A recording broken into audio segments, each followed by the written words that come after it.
Yes. Excellent. 1W. Service. Delayed a lot of them. Were me an introvert? You were back? Good afternoon. Boy, that was fast. I can't believe only had to do that once. Feel free to keep eating. Go back for more food. My name is Phil Waite. I'm one of the pastors. I was involved in the service. And I'm going to say a prayer, and then we're going to take some... This is being videoed, so... This is all right, Joseph? Thank you. So, just so you know that this is being recorded. If you want to say something off the record, you can just ask for the recording to stop and then start up again.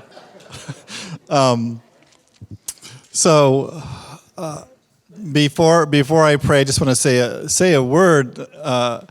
In pastoral ministry, you visit a lot of different people in different settings, and there are people that, how do I want to put this delicately?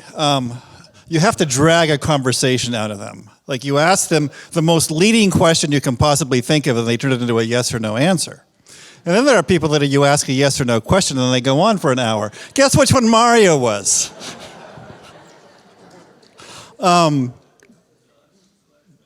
And so I'm really counting on all of us here to do our share, to speak up and to tell stories about Mario's life, and to not be in that yes or no category, but tell the stories of our lives that we have from Mario, and we have many of them. Let's pray. Gracious God, receive our laughter as a sign of love. Of our love for your servant Mario. We ask your blessing upon his memory, and as we share food around these tables, we ask that this food bind us to each other, bind us to Mario, and bind us to you. We pray in Jesus' name. Amen. So, the floor is open. And I've got, I can always say some things. I will say that just to get us started, I met with Mario. I scheduled an hour with Mario in July. This is sort of the last really long conversation, in quotes, that we had. And in that conversation, he was telling me that somebody from church came to visit him. When I was on sabbatical, I had sabbatical earlier, and somebody from the church came, and he said, we got together and we had a conversation. They said, well, it wasn't really a conversation. I think I talked for 2 hours. And then I saw that person, and I said, Mario said that he had a nice conversation with you. And this person said, well, it wasn't really a conversation. Mario talked for 2 hours.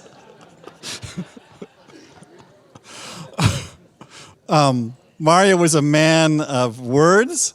And often we get together at occasions like this and we say, well, so-and-so was a man of few words or a woman of few words. Mario was not. Anybody who says that doesn't know Mario very well. But his words were words of curiosity and inquiry and engaging and open to other people. And that was sort of my experience of Mario. Who's next? Abner Hirschberger. All right. Where should I stand? Just look at the camera. Yeah. Okay. Get over there. That's your camera. Camera. Do that. Make sure to have it pointed at your mouth. Exactly. There you go. Pointed at your mouth. I should have this at home once in a while. Anne, would you want to stand up here as well? And because I have something written out, and at my age, yes, it's very good. Well, Anne, you should say a few words. Well, you. Yes. You wrote out something. I know I have I'm going to Yeah. get you together. in your positions. Oh, there we go. Okay. Okay. Okay. We'll see you later. Yes. Yes. I have Anne here because she was a very close friend of Fran and Mario's as well. So if we're talking about Mario, the two of us need to do that kind of sharing. But I have something written out so that I would Not go into the woods. not go into the woods. Anything else that I... She knows me pretty well. Mario, a longtime friend, was known earlier as Marion Wenger, and only later became Mario. I never asked him exactly how that happened. Well, Fran had a sister, Marion. Oh, we're finding out that, did you, Fran had a sister, Marion. That was the reason? One of them. I'm still learning things about Mario. Not only were, well, I should back up here a bit. At a point where we had a birthday party for Fran, we were asked to draw a picture, draw her likeness or on what, paper or something? Yeah. Do a drawing on a paper. Oh, interesting. Had they not learned of painting? No. Or printmaking. Anyhow, so everyone was busy doing this, and then we went around to look at the results. Look at these drawings. We got to Mario, and Mario had drawn a Porsche sports car in place of Fran. I think you didn't get that. Let me go over that again. He did not draw Fran like the rest of us tried to do. He drew a picture of a sports car, a Porsche. But Yes. They still don't get it, but do you have something? they weren't even dating then yet. What's that have to do with? Well, early on. I know the Porsche was really important in their courtship, but talk to us later about that. And then Fran and Anne, my wife Anne here, longtime friends, were in graduate school together, and then came to Goshen College nursing department the same time, I believe. And so we were in close connection with them for many years. One July 4th picnic, I received a news, this is a segue here, that our baby, Kay, was about to be born, and I should get out of the picnic with Mario and Fran and get over to the hospital. And I'm not sure why that mattered so much, because I don't do deliveries. But anyhow, part of the story with the family, Mario's family, was that Kay and Sue regularly played with Mark and Joel and Maria. Later on, they were younger. And Mark is right here. a very close friend of our family. Our favorite family story that we never tire of telling was the Wengers were returning to United States from several years in Ghana, they had spent in Ghana, and stopped over in Rome while we were on a sabbatical in Italy. And we met them at the airport in our brand new Fiat car that we had just gotten, and we all piled into this car, 5 Wenger family of the family, and 4 of us plus luggage that they were bringing, and we hauled all of this to the hotel. You notice I just skipped over hauling people. We just hauled all that to the hotel. And I believe we were having trouble with the roundabouts. In Europe, it's a little bit like, we have it in Ghost, and they found out how to do that. In Italy, or in Europe, you find a lot of roundabouts, and you keep going around those until you figure out which path to take. Gives you some time to think over your life and what might else be down the road. And then after that, I should say that as a result of the roundabouts, our daughter Kay, the older daughter, had gotten motion sickness and delivered her goods in the back seat. And the car was new, and Sue was quite put out that she should throw up in this new Fiat car. How old was Sue? Oh, little. She should have known better. And anyhow, when you go around roundabouts so often, you get a little dizzy. The first thing Sue said was, "Our new car." She didn't have any words of patience or anything with Kay. They didn't particularly laugh. She said, "Our new car." They didn't laugh at that either. So we have many memories of Mario. Certainly too many to share here. Mario was truly one of a kind, erudite and intellectual, but with a finger on the pulse of pop culture.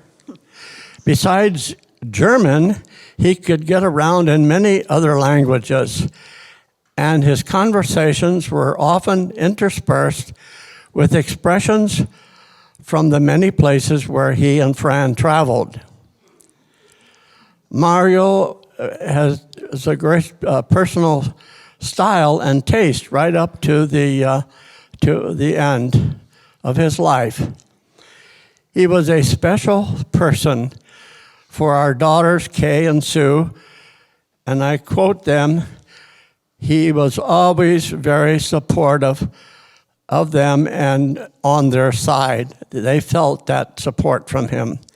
Our family shared many holidays. It won't be the same without you, Mario. Thank you. Oh, there we go.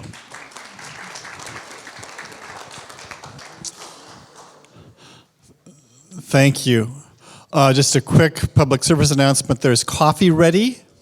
If anybody wants some coffee, feel free to help yourself.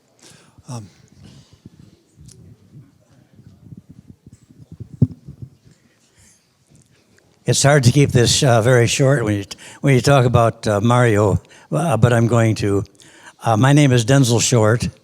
I go along with my name. Anyway, I probably knew Mario as long or longer than almost anyone here. We went to Europe together in 1952. Same boat. We were roommates for a couple of years, and I learned to know his sense of humor as well as his seriousness. we came home. I got a job teaching in Michigan, Livonia, and he was teaching here at the college. And there were two young ladies that came to the the Detroit area. They wanted to work on their masters, and one was sitting right there talking to you a little bit ago, Anne, and the other one was Fran. And when they came to go, they used to babysit for us, by the way. Thanks for babysitting. I don't know if we ever paid you or not. But, well, pretty good. Anyway, when they came to Goshen, I wrote Mario a personal letter. I said, there's a young lady coming to Goshen, and when she gets there, I want you to get in your button gear and go see her. And he did, and they got married. Fran was an excellent mate for Mario. But we've also found out that their wedding, it only took 4 guys to pick up the Porsche and put it between 2 big rocks so they couldn't get out.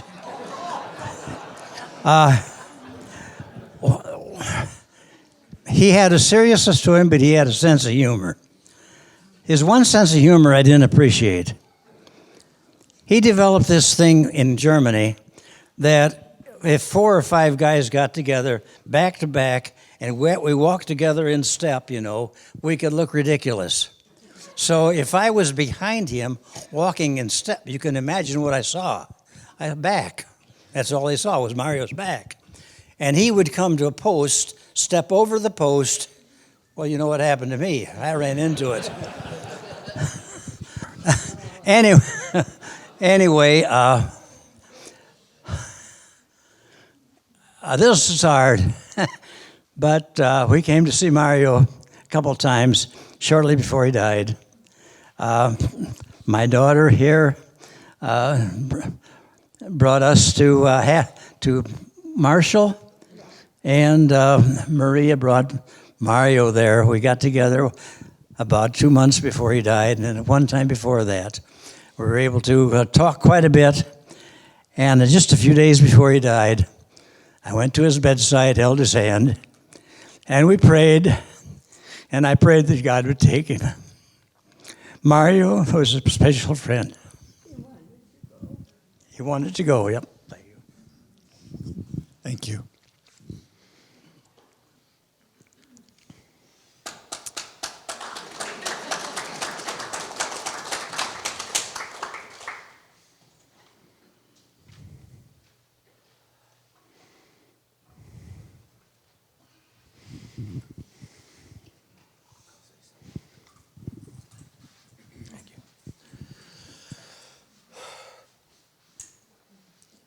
Should have gone before you and it made me cry. Dad did a lot of neat things, a lot of great things in his life for a lot of people. But he started with me. I got really lucky. And so did my brother. And eventually so did Maria. A miracle baby. But one thing that I found out in this whole little deal going on is that Mom was really the only one legally that had to adopt me, because I found out later that with Mom's permission, Dad got jiggy with one of the natives on SST. Too much? Sorry. That was your joke. I never should have done it. But thank you, everybody, for coming here. Thank you for your love, and God bless. Thank you, Mark.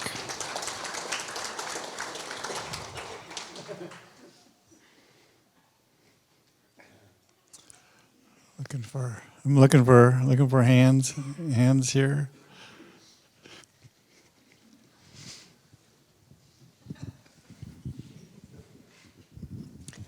I have a lot of Mario memories, of course, but I'll say one from one of the last times I visited him. He was in the hospital, and the young nurse came to, as she called it, take his vitals. So she said, "Hi, Mario, I'm just here to take your vitals." And he looked up at her and said, "Okay, please leave some for me." She didn't get it. And I was cracking up. She was looking at me like I was nuts. Mario gave me that little grin of like, "Thanks for getting it." I went home and told it to my family, hoping that my 10 and 13-year-olds would get it, and they did. So, raising them right. But Mario was always ready with the little quips. And there were often times when we would be having a very serious moment, talking about, he and I had a lot of conversations about this day. And he would throw something in there, like, "Please leave some for me," with the vitals. That would bring a little bit of humor to the situation and help us remember that there is something bigger than this thing we're talking about. He would bring a little perspective to those conversations. So that's something I'll carry with me, the need to sometimes give those situations that little bit of humor and help us zoom out a little and get our perspective back.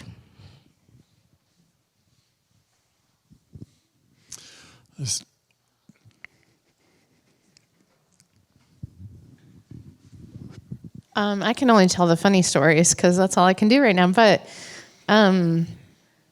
he had a bright, bright, bright mind, and his mind was bright until 2 days before he died.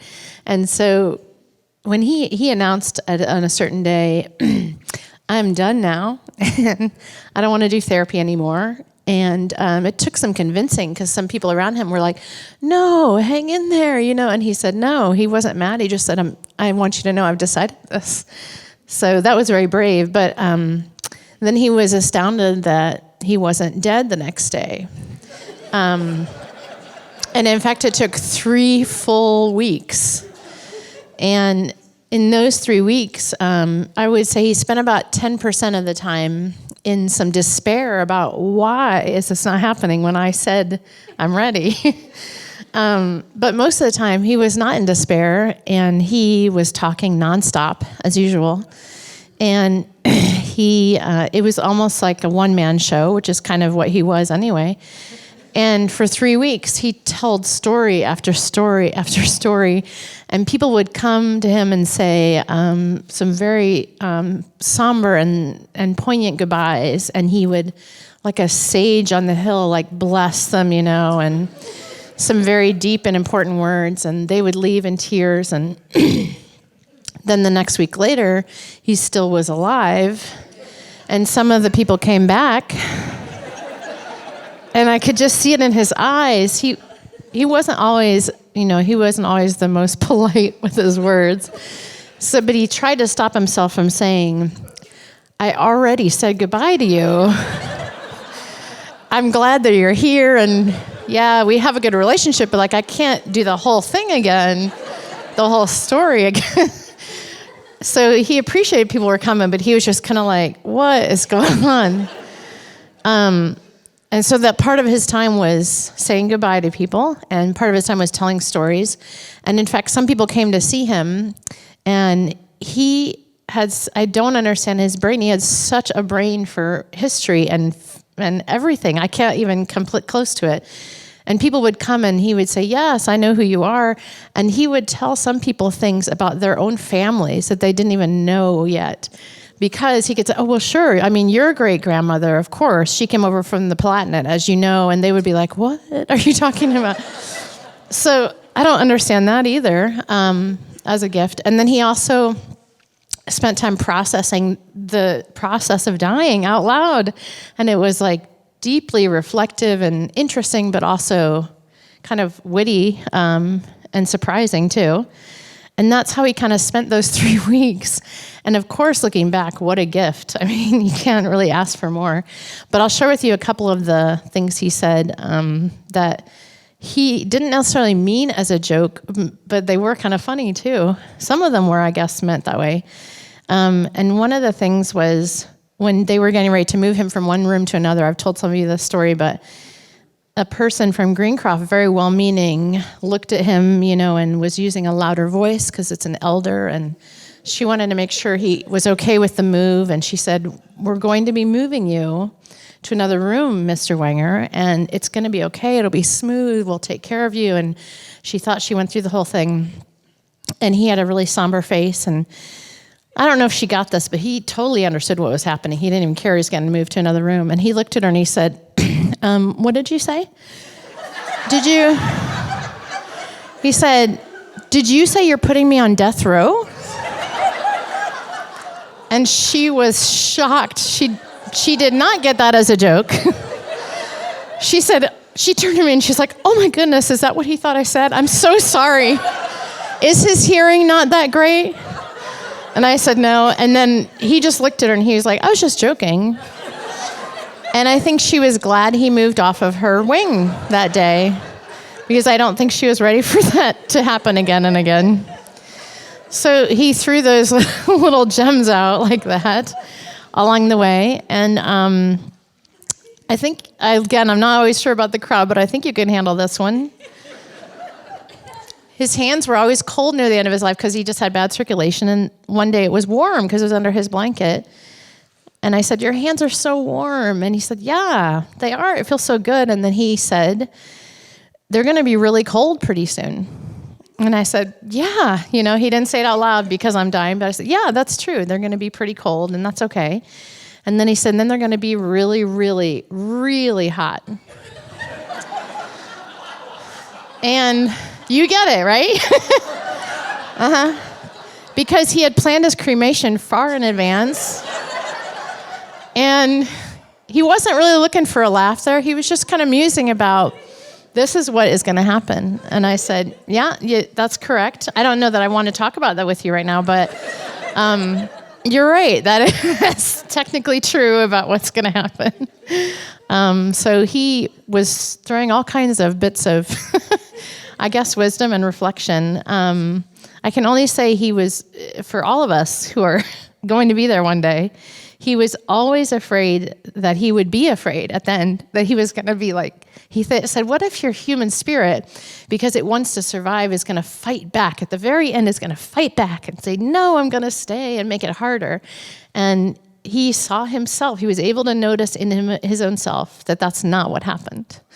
And he was really grateful that it was like smooth for him. And it's not like that for everybody, I understand, but that was one of his fears kind of allayed. So I also recorded many of the things that he was saying in video and in writing. So if you're interested, I'll share them another time. But he left us with a lot to think about, for sure.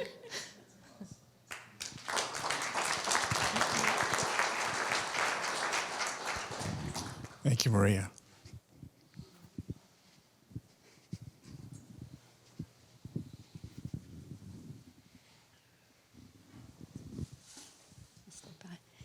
I'm Fran's youngest sister, and I have a lot of stories because they got married in August in Goshen, and we got married in October in Pennsylvania. So we were out for the wedding, and then they came in for our wedding. And so, you are younger, though. Yes, quite a bit younger. But and then as our children were the same ages, we did things together when our children were always having fun. And there was another sister who got married in the month in between. So it was August, September, and October. There was 3 weddings of 3 daughters. So, and our children were all in similar ages, and we had a lot of good time. But then when the children were older, we took trips together. And our last trip together was to Switzerland and Germany, and Mario, being the planner he is, planned all the details. And of course, we just were so thrilled to go with him because we had been talking about it for 5 years. And finally one day he said, if we don't do it now, we may never do it. and he's not allowed to rent a car anymore. But Harold was young enough that he would be able to rent a car in Europe, and so we planned the trip, and he had everything planned out. But there were some glitches along the way, which Mario was so frustrated by, because we get to this one motel in Germany, and they said, no, we had water damage, you can't stay here, but we'll give you another one. So they told us this long, roundabout way around the mountain, then we could get to it. We get there, and she said, no, I told him we're full. We don't have any place for you. And Mario's about sliding down the seat and said, what do we do now? And so we went back to this other town, which somebody said, oh, you go there, you'll find. I think it was the Ascension weekend, and so everything was full. It was just... So we went door to door, and we were asking, and one person would say, oh, go to this place, and another one would say, well, go to this place. So two of us went together to one place. We finally went to a restaurant, and they said, I know of a place that you can stay at. It's a bed and breakfast, but she's not open anymore, but she would probably take you in. So we went there, and we talked to her. She was out in her flower garden, and she allowed us to have 2 rooms on the 3rd floor. It was all walk up. So we decided we'll just leave our suitcases in the car, and we're going to take out what we need, and we'll go up. We had a good time there. We went to a restaurant that night. We had not changed our money over. So when we went to pay, they wouldn't accept our money. And so we just had quite a day. But, in all, it gave us a lot of laughs. And every time we talked to Mario on the phone, we had to recite these stories over again of how, those stories make experiences that you remember from the good times we have of things that really worked out for us. And he took us to show where he worked in Germany and just all the things. And it was just really exciting to have a tour guide who had been there, who had lived there, and also had been back another time and then took us there. So we really felt privileged to spend those 2 weeks with him. And that happened to be in May before Fran got sick in October. So it's a treasure for us to have had that trip, that we did it when we did, and that we were still really enjoyed it. And it was just the perfect time. So.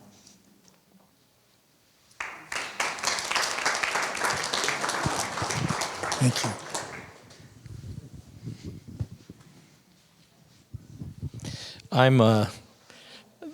He was Uncle Mario to me, and that's Sylvia, my mother, and Father Harold there. I have a short little story, and just almost 22 years ago, at a family gathering, when we were telling everybody that my wife's pregnant, we're going to have our 4th, and our 3rd was only like 11 months old. So he comes up and he puts his arm around me, very serious, and congratulations, Doug. You haven't been married that long, and I know 2 came with the marriage, and you now have a 4th one on the way, and you barely been married a year. I said, yeah. He goes, well, are you ready for the challenge? So we talked a little bit about this, and he said, I do have a doctorate. I said, yes. He said, if you don't know how this is happening, I can explain it to you.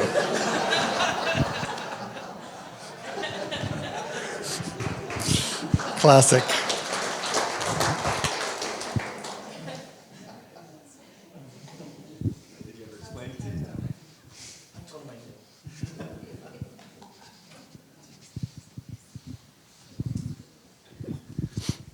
My name is Jared Gensel. I knew Mario and Fran and Maria when they lived in Atlanta. In fact, I only got to see Mario once during the summer of COVID in 2020 when we came through Goshen. I was happy to be able to spend time with him and Maria then. But I want to start, and I'm glad Maria went first because I could never keep up with the witty banter and the comedy club that was the Wenger household in Atlanta. But I did appreciate his theories. And I'm going to express a theory publicly and maybe a confession a bit of, it relates to this new piece of my attire, which is a bolo tie. I grew up in Kansas and always looked up to the men who would go to church with bolo ties because they're also the only people that wore jeans and cowboy boots to church. And I thought, someday I'm going to get a bolo tie so I can wear jeans and cowboy boots to church. I just got this, so I think it's very appropriate. Mario would probably bless the fact that I am wearing jeans and cowboy boots in church to a funeral, no less. So I said I had to come and actually do this at his funeral for the first time because I think he would bless it. I'm not going to be funny, but I'm going to say a few things about what Mario and Fran meant to me. I wasn't able to be at Fran's memorial. I guess, as I said, I knew them in the Atlanta days when the Porsche was still a project that was always undercover. I don't think he ever uncovered it for me. I never got to see it. It was like this thing that might happen in the future, but I never got to look at it. So I had a similar project at the time. It was called a PhD dissertation at Georgia Tech that was also not able to be uncovered and worked and finished very easily. And during that time, thanks to Maria's invitations, I was able to go to their household, and they helped be family to me. My family was back in Kansas during times when it was tough, when you're trying to work through writing something that's hard, that the world is going to examine you with. It can be tough. And so Fran and Mario were always curious what I was doing recently, and they would appropriately not ask when I was not doing much recently, as it can be with writing a dissertation. And they always, but then Mario would also ask what mischief I've been up to recently, which was a good balance, that it wasn't just about this big project I had to do, but there's life around that, right? The profession and the vocation you have is only part of your life, and you should still have mischief and still be living. And their household was kind of a safe place for me to go during that tough time of writing a dissertation and feeling family. And my mom passed last year, and I've been thinking a lot at that time. I realized that we had a lot of family that wasn't biological, and I've really embraced that concept that family is definitely not biological. And I've been fortunate to have people like Mario and Fran to be family to me at different stages in my journey. So I want to express publicly my gratitude for them and for Maria, for giving a household to me that was full of curiosity, full of laughter, but mostly full of welcome. And I really appreciate Maria's words in our memorial that Mario definitely exhibited not living the most number of years, but the best kind of years. And I take him as inspiration on how to live out the rest of my life in the best kind of way possible.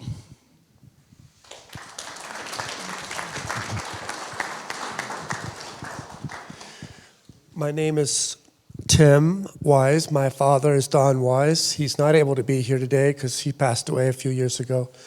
But I wanted to stand up on his behalf because he would have been here, and he would have had lots of funny stories to tell.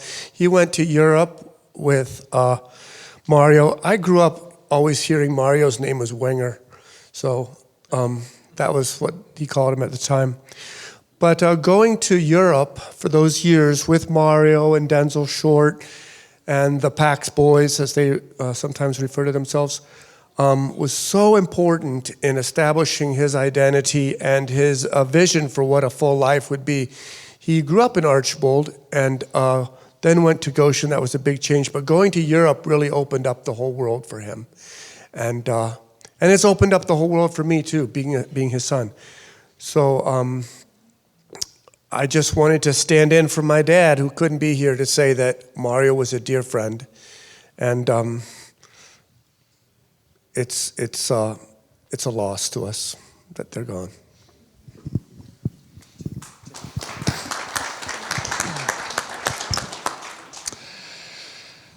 Hey everybody, I'm Nate Osborne. I also knew Mario and Fran in Atlanta, and Maria and Jared and Tim, and I'm the stepson that Bob mentioned from earlier. So one memory I have is of the silliness that Maria and Mario both exhibited. And Kathleen and our second date was actually at Fran and Mario's house for Maria's birthday party, which was a spelling bee, because the spelling bee documentary had just come out. And so of course they just did it up all the way with signs, and it was this huge event just with a bunch of friends. And my memory is especially of Mario's baritone voice. He was the reader, the reading out the words, and he was sitting in the corner. We were taking our turns, actually doing a spelling bee, and he was there saying smorgasbord, or whatever the word was. They came out in this funny twinkle in his eye. This you couldn't help but kind of laugh when he was doing it. And so we got to know them. They're lovely people. And when they were moving back to Goshen, I said, Bob, you got to meet this guy. Like, he's in the cars too, and this great friendship's developed. And then Maria moved back, and now Kathleen and I have moved back about 5 years ago. And we've continued this crazy birthday tradition that Maria has. Every year there's some fantastic event that is so much fun to be a part of, that I really appreciate that. The cleverness and also the silly side that Mario exhibited, and that's carried on, and spread through us. So I really appreciate that.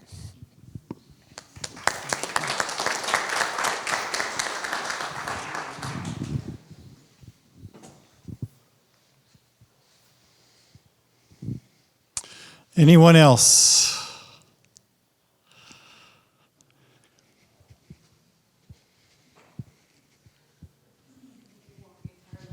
That's all right. Get my steps in. I'm Mary Beth, and I was Uncle Mario's niece. And I guess I'm sitting here thinking, and Kate and I were talking about this last night, he was kind of the prototype of a great uncle. It was funny because he was a bit younger than my dad, about by 8 years. And when we lived, I grew up in upstate New York, and where Mom and Dad and I lived. We came out to Indiana for summers, for vacations, not for the whole summer. But I remember Kate's found some old home videos recently, and Mario was always kind of the younger guy than our parents, and he would be playing with us, and a great deal of fun. And then as the years went on, we all got together after Fran's passing, and the cousins all said, gee, why don't we spend more time with each other? We love each other so much and enjoy each other. And the DNA thing was, we all like grammar and language and all of that. And so we ended up pretty much, I think at his behest, traveling together. And I specifically remember the trip to Montana, I think 2015, 2016. And the January before we took this trip in July, Mario, like the educator that he was, put together a PowerPoint for all of us because we were thinking of retracing the steps of Grandma and Grandpa, who had gotten married and gone to Montana to work at Yellowstone. So he brought out all the pictures, and then one day, it was on Zoom, I think, right? He did it over Zoom, and here's what we're going to be doing, and here's some of the historical sites, and Old Faithful Inn, and all of that. And sure enough, that July, we went through with it, and it was a great, great time, just as a family to see Yellowstone, but it was really, really a special moment that I'll never forget. And often he was generous to those of us who were nieces, handing us just a little money, saying, here, take this. It'll help you with your trip, So that was really grateful, and I was grateful for that. And I think I had a very hard time with this whole process of him leaving in the beginning. We saw every time that he came through another surgery, he was like, yes, go for it. This is great. He's going to be great. He's going to be good. And he even wrote to me on August 9th and said, yeah, I think we're headed in the right direction, etc. And I don't know, maybe there was just something I needed to hear. I needed to have him there. He was probably the closest DNA left on this earth to my own dad, who I miss greatly. And he just had such a lust for life. And it was so great. And an educator to the end, kept telling us about the family history. I don't know who's going to keep up with the family history after this, maybe Terry. But it was... But it was really wonderful, not just as a relative, but to know him as a human being. And he would send me notes about, the state of the world and his take on it, and always with a humor. And my dad and he were fans of the cartoon Pogo. And he always loved the one about, I've always liked the one about, he liked about the enemies. What was that one? We've met the enemy and he is us, which you see on one of the T-shirts out there. So, yes, I thank him for all that he gave us, and a wonderful life well lived.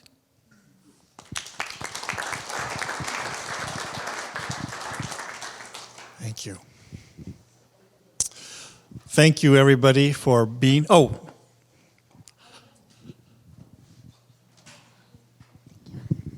Hi. I'm Malia. I was adopted by Julie and Joel here when I was 13, and I first met Grandpa when I was 11, and he gave me a Swiss Army knife, and being an 11-year-old girl, I thought, thanks, that's cool. But he told me to flip it over and read it, and it was a Wenger Swiss Army knife, which I thought was really sweet because he wanted me to be proud of the new family name I would be stepping into when I was adopted. And so when we were adopted, he made us all T-shirts for the family adoption, and it was really nice. He passed them out, and we all read them, and you can always tell a Wenger, but not much. None of us knew what that meant. And so finally, I asked him what he thought it meant, and he was like, you can always tell a Wenger, you can tell us when you see us, but not much, because we don't care and we won't listen. But over the years, Grandpa loved to give gifts, never missed a birthday.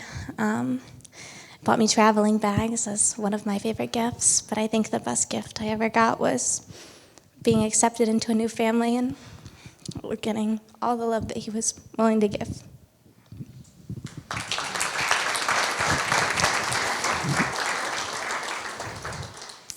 Thank you. I think it's a beautiful note on which to end. Thank you all for being here, and on behalf of the family for sharing stories and remembering Mario so well.